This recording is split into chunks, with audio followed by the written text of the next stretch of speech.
Hi, I'm Gavin, And I'm Dave. and you're on the Fringe. Come along with us for a ride on a podcast where we talk about an area or a thing going on in the world that needs more attention, just like you do. Let's go. On the Fringe. Here we go.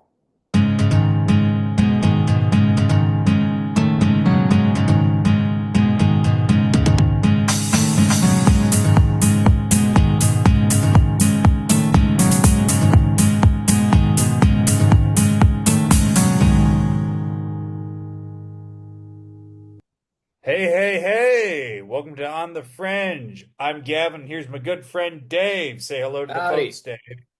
Howdy, So, howdy, everybody. Dave's a little enthusiastic. We got a big I'm story excited. for you tonight. I'm You excited are. today. You are. What are you excited about saying to the listeners, Dave? Well, I wanted to say thank you guys. Thank you to our listeners. Thank you to our new subscribers. And thank you to, drumroll please, Shh. Bahrain.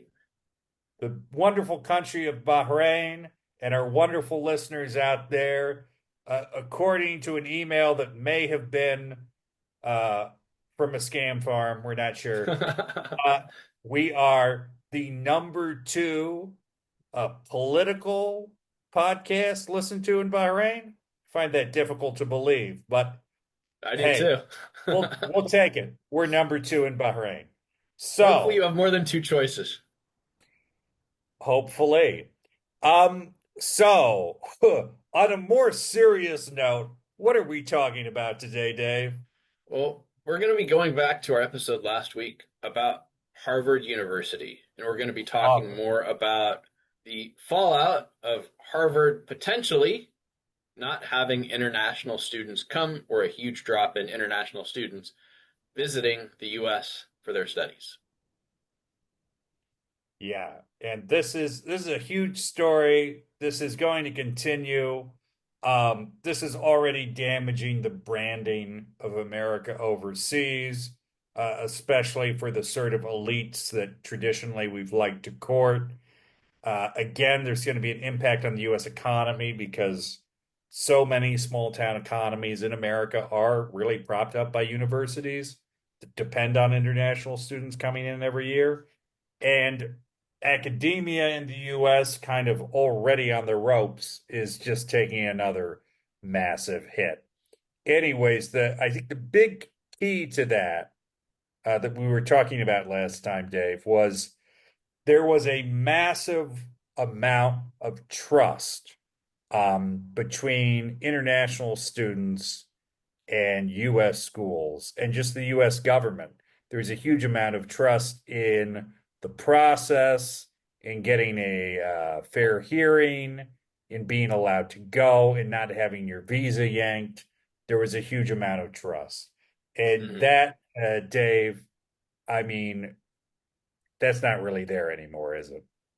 Well, it's definitely dwindling, and people are Mm, having second thoughts about coming to the US to get either a 4 year degree or get a PhD or a master's, even though master's is 2 years, because it's a huge investment. It's a lot of time, it's a lot of money, and already the US is a 2 year master's program. Other countries you can get it in one. So you're taking a year more out of your life to study. You may be paying more money. You're going to be away from your family longer. And you're paying all of those things for a better reputation. And US is, I would say, probably the best, if not the best, country mhm. for getting a master's degree or a PhD in terms of respect around the world. But other countries, I think, are going, well, we can step up our game and we can Yeah. offer a product that's going to be comparative to the US. It may not be as Mhm. good, but it's going to be good enough for you and for your needs. Well, and I think there are also countries seriously going, well, we're leveling up. So Mm-hmm. this is our opportunity to step in, get more international students, and we're going to build up our program to a level where we are competitive and, Mm-hmm. and we can offer that better product. I mean, again, a lot of countries can't do that right now, but they're planning on it.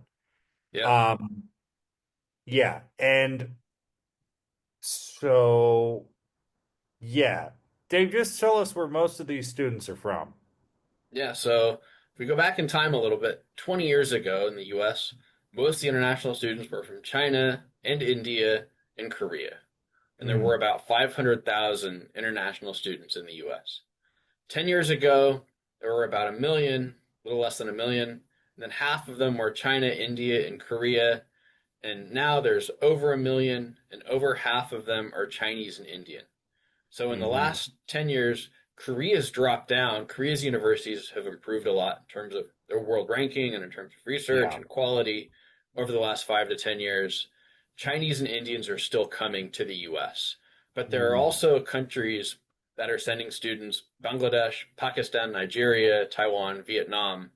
All of these countries now are sending students, and they all have populations over 100 million. They're huge countries, except for Except Taiwan. for Taiwan only has Taiwan. like Yeah. 22 million. But But this is still, something I think we're not thinking about is these countries have huge population bases that mm, could support the future of the US education system yeah. if Americans are not going to college and Americans are not going to universities. And if we spook these guys and they don't come, it could be really bad for the US economy, especially in small college towns across the country. And they've been spooked. Yes.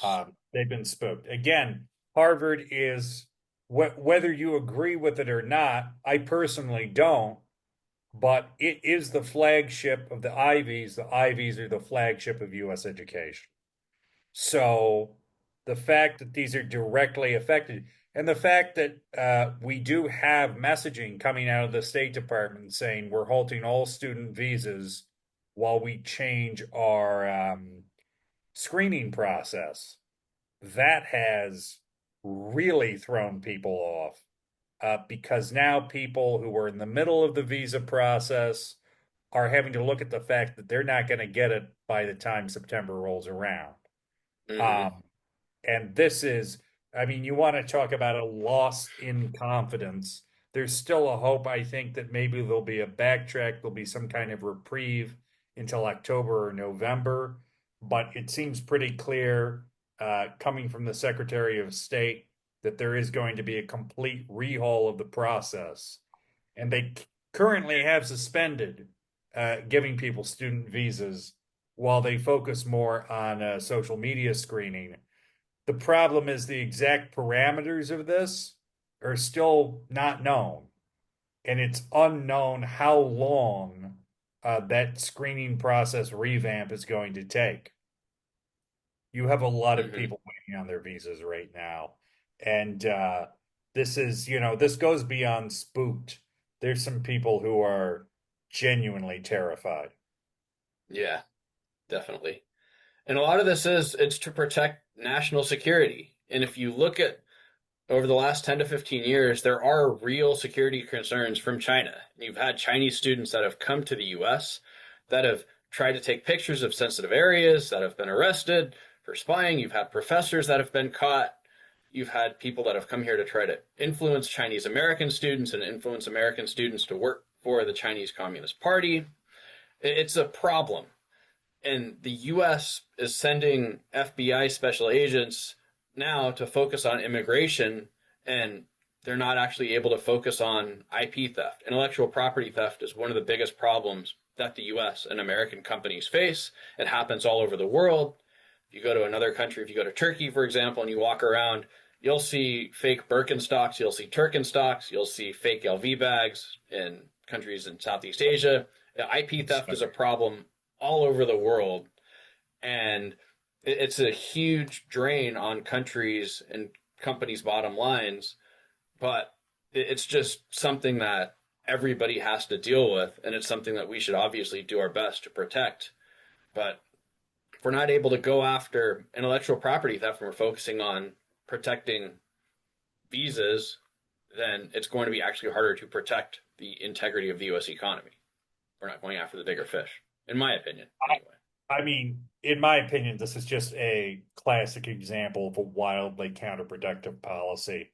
I mean, on the one hand, you're correct. There are security concerns coming from China. You can't really dispute that. There's just been too many documented cases. The problem is what the State Department seems to be currently engaged in is not actually going to stop that at all.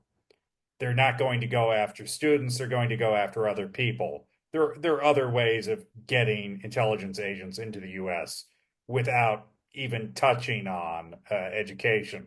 So this doesn't really stop that at all.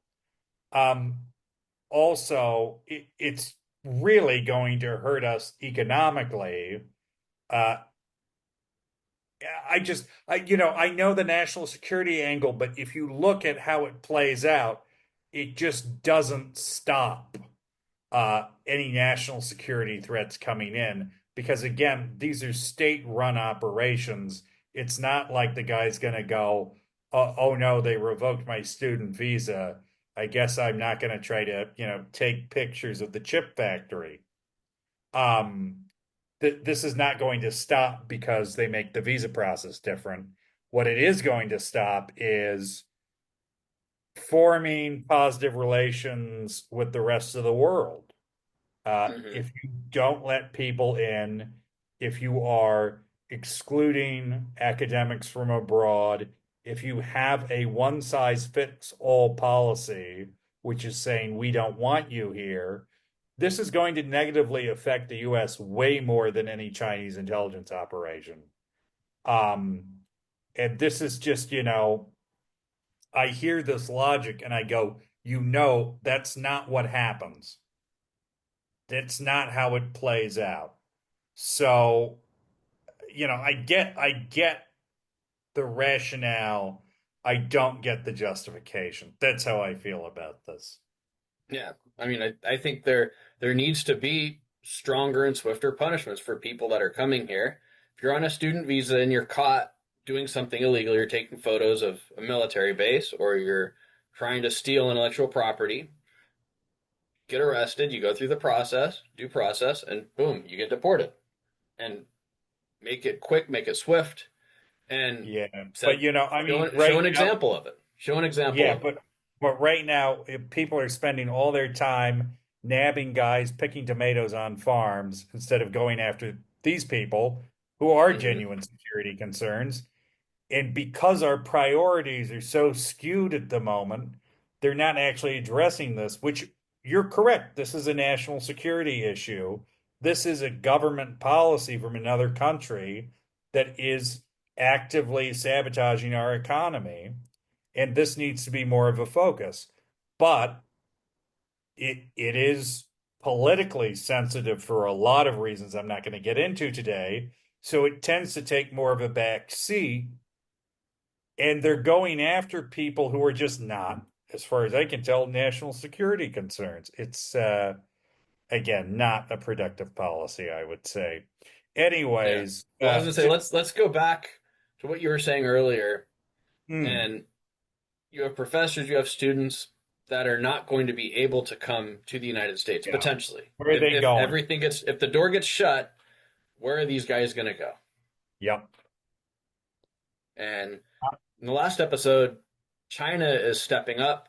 Hong Kong yeah, University of Science and Tech is stepping up, but you're hmm, also going to have other countries, especially over in Asia. So Singapore, Korea, Japan, and Australia. All of these countries have already set out, and actually, universities from these countries have stepped up and said, "Hey, if you're a Harvard student, you're not comfortable with studying at Harvard, we'll take you in." And will they get many students? Maybe, maybe not, but they're at least saying, "Hey, we're out here. Consider us. We're an option for you." yeah, And they're branding themselves as being in that same group as Harvard, and this is key. yep, Because if you're an international student from Nigeria, from Vietnam, from a developing country, Bangladesh, Pakistan, Singapore's a lot closer than California if you're in Bangladesh or Pakistan. And if you can get a yeah, similar quality of education in Singapore, okay, it's probably a no brainer, especially if you can get some sort of a scholarship to go down there. And then you have ties between Singapore and those countries are, I would say, generally stronger than ties between the U.S. and Pakistan overall. In some areas, it's not the case, but overall, it's closer, it's more approachable. And it just seems, definitely Singapore, but honestly, all the countries you just mentioned, even Australia, Hmm. they just seem a little less contentious right now. And there's just a little less of a concern that, if I've got the wrong colored passport, I'm going to be taken aside at the airport, given a talking to, and put on the next plane. Um, I don't really see that happening so much. Uh, Not that it wouldn't happen, because I can see that happening, but they're a little less contentious right now. And again, as you said, this is just good branding. Even if they don't get people now, they'll be like, hey, uh, University of Melbourne said they're open for business. Hmm. This is, again, a smart exercise in soft power. Yeah, I mean, it's just reinforcing the idea to all of these students that you have choices. And Yep. I think this is if a country wants to disrupt the US, if you just show people you have choices, you have choices, you have choices, and you just continue to hammer this down and hammer this into their heads that they have choices, then it's really going to hurt the US in the next 5 to 10 years. And we need to look at this as a country and go, okay, if these guys have choices, we need to step up and show them that we are their best choice.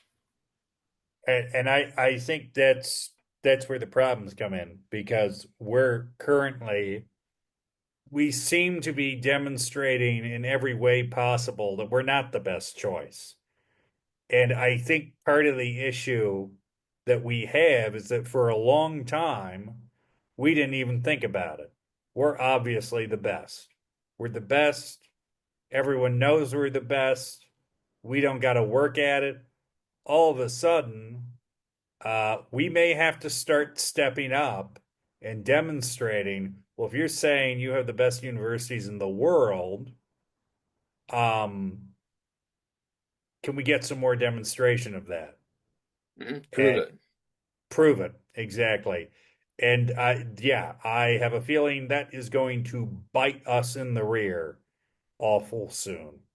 Anyways, on that sobering note, thank you very much for listening. Please like, comment, share, subscribe, share with your friends, share with your enemies, share with the people you're completely indifferent to and pass by without a second thought.